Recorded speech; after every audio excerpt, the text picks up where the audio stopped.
अस्सलाम वालेकुम, आदाब। मैं सैयद जावेद हसन। 2024 के लोकसभा चुनाव में बिहार से कम एक मुस्लिम उम्मीदवार की कामयाबी तो तय है। 40 में एक किशनगंज संसदीय क्षेत्र में मुकाबला त्रिकोणीय है। कांग्रेस से डॉक्टर जावेद, AIMIM से अख्तरुल ईमान और JDU से मुजाहिद आलम अब पूरी तरह से चुनावी मोड में आ चुके हैं। यहाँ 26 अप्रैल को चुनाव होना है। किशनगंज लोकसभा सीट की ख़ास बात यह है कि 1957 से लेकर 2019 तक के चुनाव में यहाँ से 11 मुसलमानों को नुमाइंदगी का मौका मिला। सिर्फ 1967 में एक गैर मुस्लिम लखनलाल कपूर को प्रजा सोशलिस्ट पार्टी से कामयाबी हासिल हुई थी। कामयाबी हासिल करने वाले कुछ ख़ास मुसलमानों में पत्रकार MJ अकबर, बाबरी मस्जिद की लड़ाई लड़ने वाले सैयद शहाबुद्दीन, सीमांचल के कद्दावर नेता तस्लीमुद्दीन, भाजपा के सैयद शाहनवाज हुसैन और मुस्लिम स्कॉलर मौलाना इसरारुल हक कासमी शामिल हैं। वर्तमान में इस क्षेत्र की नुमाइंदगी डॉक्टर मोहम्मद जावेद कर रहे हैं। इसके बावजूद इस इलाके के मुसलमानों की हालत काफ़ी दयनीय है। 2011 में हुई मरदमशुमारी के वक्त ज़िले की आबादी 16,90,000 से ज़्यादा थी। यहाँ की साक्षरता दर 55.4% है, जो राष्ट्रीय औसत से काफ़ी कम है। किशनगंज लोकसभा क्षेत्र में लगभग 68% वोटर मुसलमान हैं।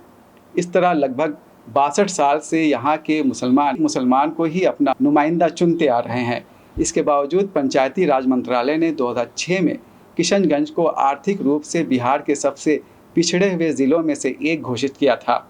इस ज़िले को backward region grant fund programme से धनराशि दी जाती रही। हर लोकसभा चुनाव में यहाँ का प्रमुख मुद्दा विकास रहा है, लेकिन आखिरी वक्त में वोटिंग जज्बात के आधार पर होती दिखाई देती रही है। इसकी वजह शायद किशनगंज में एक ख़ास तरह की आबादी और उम्मीदवार का होना है। यहाँ का इलाका सुरजापुरी के नाम से जाना जाता है। भाषा भी सुरजापुरी है। ज़्यादातर वोटर भी सुरजापुरी ही हैं। इस बार तीनों मुख्य प्रत्याशी भी इसी बिरादरी से ताल्लुक़ रखते हैं। हालांकि AIMIM उम्मीदवार अख्तरुल ईमान सुरजापुरी के साथ साथ शेरशाहाबादी और कुल्हैया आबादी को भी इंसाफ दिलाने का वादा करते हैं। मेरी लड़ाई इस वक्त है कि सीमांचल के साथ जो बरसों से नाइंसाफ़ी हुई है, बिहार के मुसलमानों अक़लियतों के साथ और बिहार के दलितों के साथ जो जुल्म और नाइंसाफ़ी हुई है, उसके ख़िलाफ़ एक तवाना आवाज़ बनकर पार्लियामेंट जाऊं, उसकी हम कोशिश कर रहे हैं। हम उम्मीद करते हैं कि सीमांचल सहित पूरे सूबे और पूरे मुल्क के लोग, मुल्क से बाहर रखने वाले जो इस खित्ते से रिश्ता रखते हैं, वो हमारे लिए दुआएँ करेंगे, हमारी मदद करेंगे। हम किशनगंज पार्लियामेंटी हल्का के वोटों से उम्मीद रखते हैं कि अब की बार हमें वोट देकर कामयाब बनाएंगे और अपने गुनागो मसाइल के हल के लिए मुझे अपना वकील बनाएंगे, क्योंकि सब ने सबके दिल में खोट रहा है और सब ने सबको छोड़ दिया है। इस वजह से लोगों की MIM पर उम्मीदें बढ़ी है। हम इस जानिब इस वक्त पेशकदमी कर रहे हैं। मैंने एक वादा हमेशा से किया है, तकरीबन ये मैं 9वां इलेक्शन लड़ रहा हूँ, कि आपने मुझे मौका दिया तो मैं अपना फ़र्ज़ निभाऊँगा और फ़र्ज़ निभाता हूँ। झूठे वादा नहीं करता हूँ, मक्कारों की तरह दूसरे के कामों को नहीं गुनता हूँ, मजहबी मुनाफरत फैलाकर सांप्रदायिक सौहार्द को बिगाड़कर राजनीतिक रोटी नहीं सकता हूँ। यहाँ के मसाइल हैं गरीबों के, हिंदुओं के, मुसलमानों के, सिखों के, ईसाइयों के, दलितों के, सब के मसाइल हैं कि बिहार में सबसे ज़्यादा गरीब ये इलाका है, सबसे पसमानदा इलाका है, सबसे अनपढ़ ये इलाका है, सबसे ज़्यादा बीमार है, सबसे ज़्यादा प्लान है, सरकारी नौकरी में सबसे कम हिस्सेदारी है। 24.5 लाख के सुरजापुरी की नौकरी में हिस्सेदारी होती है 39,000, जिसको सिर्फ 15,000 नौकरी दी गई। शेरशाहबादी की आबादी है 13 लाख, उनकी नौकरी में हिस्सेदारी होती है 21,000, सिर्फ उनको 5,500 नौकरी दी गई। कुल्हैया भाइयों की आबादी 12 लाख, नौकरी में हिस्सेदारी 19,000, सिर्फ 6,000 दी गई। दिल्ली और पटना में बैठे हुए बेईमानों ने हमारी हकमारी की है। इस हकमारी के खिलाफ हम मजबूती और तमन्नाई के साथ लड़ रहे हैं। अख्तरुल ईमान 2024 में JDU के टिकट पर चुनाव लड़े थे और 6.01 वोट हासिल करके तीसरे मुकाम पर रहे थे। 2019 में वो AIMIM के टिकट पर लड़े और इस बार भी तीसरे नंबर पर ही रहे, लेकिन उनका परफॉर्मेंस काफ़ी बेहतर रहा था। उन्हें 26.78% के साथ 2,95,000 से ज़्यादा वोट हासिल हुए थे। तब विजयी रहे कांग्रेस के डॉक्टर मोहम्मद जावेद को 33.32% के साथ 3,67,000 से ज़्यादा वोट हासिल हुए थे। कांग्रेस को उम्मीद है कि इस बार भी डॉक्टर जावेद को कामयाबी हासिल होगी। अगर ऐसा होता है तो कांग्रेस को लगातार चौथी बार यहाँ से जीत हासिल होगी। 2009 और 2014 में कांग्रेस के टिकट पर मौलाना इसरारुल हक कासमी कामयाब हुए थे। डॉक्टर जावेद साहब कांग्रेस पार्टी के प्रत्याशी हैं और यहाँ के पहले से भी सांसद रहे हैं। कई बार उन्होंने विधानसभा में किया। उनके पिताजी भी लगातार इस इलाके का सेवा करते रहे। हम लोगों को पूरा उम्मीद है कि इस बार भी कांग्रेस प्रत्याशी के रूप में रिकॉर्ड मत से यहाँ जीतेंगे। अब बात करते हैं जेडीयू की। 2009 और 2019 में जेडीयू उम्मीदवार सैयद महमूद अशरफ दूसरे मुकाम पर रहे थे। इस बार इस पार्टी से मोहम्मद मुजाहिद आलम चुनाव लड़ रहे हैं। मुजाहिद आलम किशनगंज ज़िले के कोचाधामन विधानसभा क्षेत्र से 2 बार विधायक रह चुके हैं। बिहार राज्य अल्पसंख्यक आयोग के उपाध्यक्ष भी रहे हैं। उनके पास जनता के सामने जाने के लिए नरेंद्र मोदी का ब्रांड और नीतीश सरकार की उपलब्धियां हैं। लेकिन जिस तरह से नीतीश कुमार पलटी मारकर भाजपा के साथ चले गए हैं, उससे मुजाहिद आलम को चुनावी मैदान में कुछ दिक्कतें हो सकती हैं। इन तमाम हालात का बिहार लोक संवाद के कंसल्टिंग एडिटर समी अहमद ने दिलचस्प विश्लेषण किया है।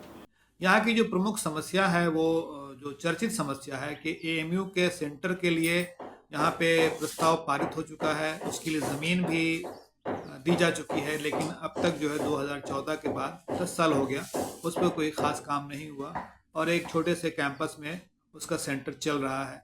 इसके लिए कई बार आवाज़ उठाई गई, लेकिन इसका कोई लाभ वहाँ के लोगों को नहीं मिला। कहा जाता है कि अगर एएमयू का सेंटर बन जाए तो कम से कम 25,000 छात्रों का फ़ायदा हो सकता है। यहाँ महानंदा की बाढ़ से भी बहुत परेशानी होती है, लोग काफ़ी गरीब हैं, बेरोज़गारी है, ये सब प्रमुख समस्याएं हैं यहाँ की। इस पर सवाल भी किया जाता है। इस बार जो वहाँ के उम्मीदवार 3 प्रमुख उम्मीदवार हैं वो हैं कांग्रेस के मोहम्मद जावेद जो सिटिंग एमपी हैं, एआईएमआईएम के प्रदेश अध्यक्ष अख्तरुल ईमान चुनाव लड़ रहे हैं किशनगंज से, और जेडीयू से मुजाहिद आलम साहब चुनाव लड़ रहे हैं। आपको पता होगा कि एनडीए में जो 40 सीटें एनडीए लड़ रही है बिहार में, उसमें यही एक सीट है एनडीए की ओर से जहां कोई मुसलमान उम्मीदवार खड़ा है।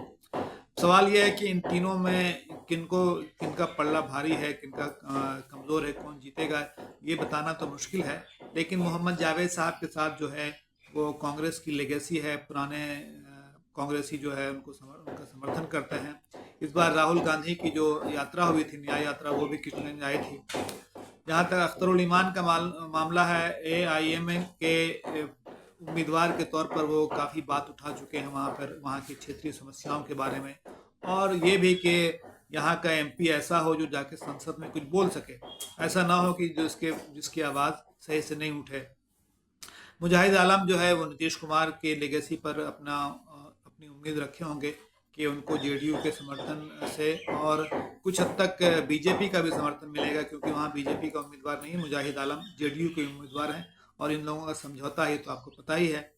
तो मुजाहिद आलम की उम्मीद रहेगी कि जो हिंदू वोट है वहाँ का, या जो बीजेपी समर्थक वोट है, उनका वोट मिले और कुछ मुसलमानों का वोट मिले, ताकि मोहम्मद जावेद और अख्तरुल ईमान के बीच जो मुख्य मुकाबला बताया जा रहा है उसके बीच से वो निकल सकें।